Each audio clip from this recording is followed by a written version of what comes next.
শুভ সন্ধ্যা বন্ধুরা, আমি Sadia new channel থেকে বলছি। সমগ্র দিনের বাছাই করা গুরুত্বপূর্ণ খবর নিয়ে আজকের ভিডিওতে বিস্তারিত আলোচনা করব। নিচে আজকের খবরের মূল অংশগুলো বিস্তারিতভাবে তুলে ধরা হলো। ১. দেশে কি আবার লকডাউন শুরু হবে? সামাজিক মাধ্যমে জল্পনা। সামাজিক যোগাযোগ মাধ্যমে দেশ জুড়ে আবার লকডাউন জারি হতে পারে বলে একটি বার্তা ব্যাপক আকারে ছড়িয়ে পড়েছে। বিজেপি সাংসদ কিরেন রিজিজুর একটি মন্তব্যকে ঘিরে এই জল্পনার সূত্রপাত। ভাইরাল হওয়া এক পোস্টে দেখা গেছে তিনি দেশবাসীকে সম্ভাব্য লকডাউনের জন্য প্রস্তুত থাকার আহ্বান জানিয়েছেন এবং উল্লেখ করা হয়েছে যে এটি এড়িয়ে যাওয়ার কোনো উপায় নেই। তবে এটি কতটা সত্য তা নিয়ে সামাজিক মাধ্যমে ব্যাপক চর্চা চলছে। ২. উচ্ছেদিত পরিবারদের পাশে বদরুদ্দিন আজমল। ডবকার যমুনা মৌডঙ্গা সংরক্ষিত বনাঞ্চলে উচ্ছেদ হওয়া ১৭টি পরিবারের পাশে দাঁড়িয়েছেন এআইইউডিএফ সুপ্রিমো মাওলানা বদরুদ্দিন আজমল। ঘরবাড়ি হারিয়ে ফেলা এই পরিবারগুলোর ঘর নির্মাণের জন্য তিনি ৩.৫ লাখ টাকা করে দেওয়ার ঘোষণা দিয়েছেন। মোট ৫৬ লাখ টাকা ব্যয়ে তিনি ১৭টি পাকা ঘর নির্মাণ করে দেবেন। এর পাশাপাশি বিনামূল্যে বিদ্যুৎ এবং বিশুদ্ধ পানীয় জলের ব্যবস্থাও করা হবে। এছাড়াও উচ্ছেদিত পরিবারের ৬৬০ জন ছাত্রছাত্রীর পড়াশোনার সম্পূর্ণ দায়িত্ব নিয়েছেন তিনি। ৩. জন্মহার বাড়াতে অন্ধ্রপ্রদেশ সরকারের বড় পদক্ষেপ। অন্ধ্রপ্রদেশে জন্মহার হ্রাস পাওয়া নিয়ে মুখ্যমন্ত্রী চন্দ্রবাবু নাইডু উদ্বেগ প্রকাশ করেছিলেন। ইতিপূর্বে দ্বিতীয় সন্তানের জন্ম দিলে দম্পতিদের ২৫,০০০ টাকা দেওয়ার ঘোষণা করা হয়েছিল। এবার সরকার আরও এক ধাপ এগিয়ে তৃতীয় এবং চতুর্থ সন্তানের জন্ম দিলেও আর্থিক অনুদান দেওয়ার সিদ্ধান্ত নিয়েছে।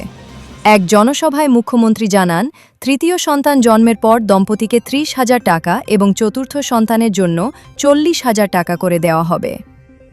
৪. সিবিএসই বোর্ডে নতুন ভাষানীতি।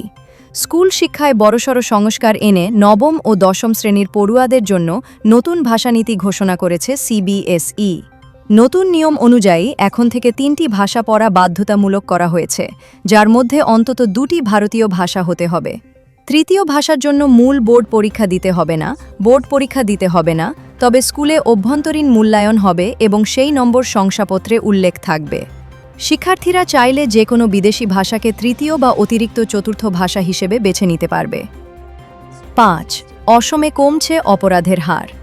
অসম পুলিশের মহাপরিচালক হরমিত সিং জানিয়েছেন যে রাজ্যে প্রতি লক্ষ জনসংখ্যার তুলনায় অপরাধের হার উল্লেখযোগ্যভাবে হ্রাস পেয়েছে।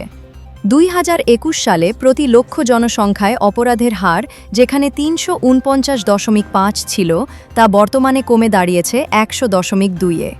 পাশাপাশি আদালতে বিচারাধীন মামলার সংখ্যাও কমেছে। মুখ্যমন্ত্রী হিমন্ত বিশ্ব শর্মার নির্দেশনায় পুলিশ কঠোর পদক্ষেপ গ্রহণ করায় এই সাফল্য এসেছে বলে জানানো হয়। কেন্দ্রীয় মন্ত্রিসভায় রদবদলের জল্পনা। আগামী ২১শে মে প্রধানমন্ত্রী নরেন্দ্র মোদীর সভাপতিত্বে কেন্দ্রীয় মন্ত্রিপরিষদের একটি গুরুত্বপূর্ণ বৈঠক অনুষ্ঠিত হতে যাচ্ছে।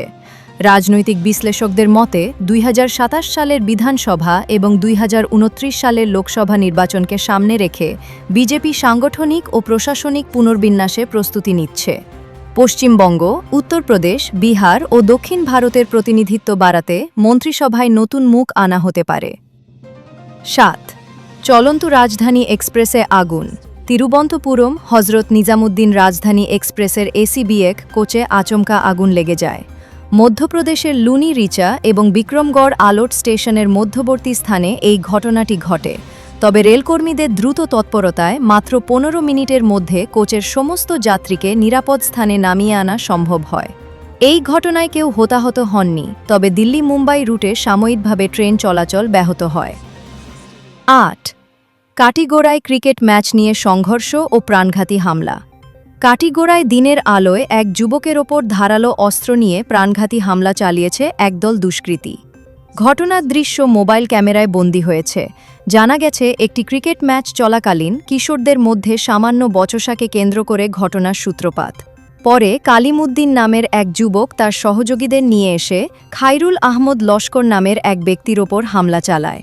গুরুতর আহত খাইরুলকে উন্নত চিকিৎসার জন্য শিলচর মেডিকেল কলেজ ও হাসপাতালে স্থানান্তর করা হয়েছে এবং পুলিশ তদন্ত শুরু করেছে।